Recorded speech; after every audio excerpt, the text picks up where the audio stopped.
Britain blames Russia for the Salisbury spy poisoning, an attack that plunged relations with Moscow into the deep freeze. Now it's emerged the same Russian military intelligence unit allegedly targeted UK and other NATO forces in Afghanistan. The GRU's accused of offering bounties to Taliban-linked militants for killing Allied troops.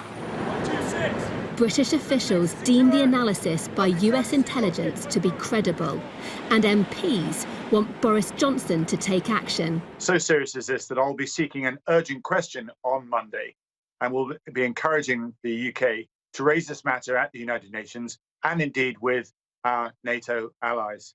It's so important that we collectively stand up to where Russia is heading.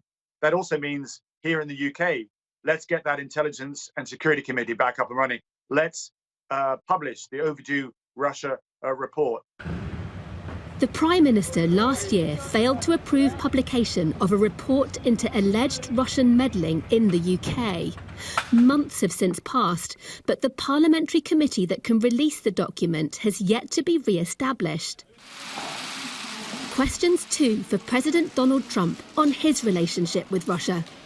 The Commander-in-Chief forced to deny claims in the New York Times that he knew about the Russian activity in Afghanistan.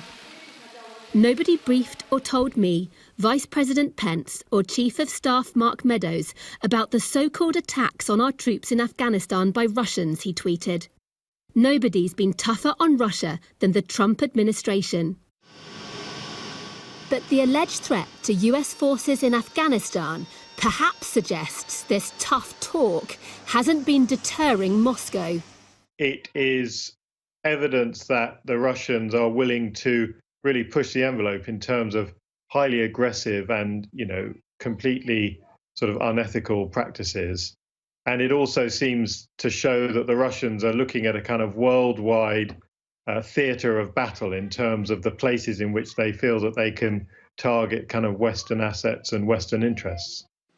President Putin's government dismissed the claims as fake news. The Taliban, too, issued a denial. For Afghanistan, it's just another chapter in this country's long war. Deborah Haines, Sky News.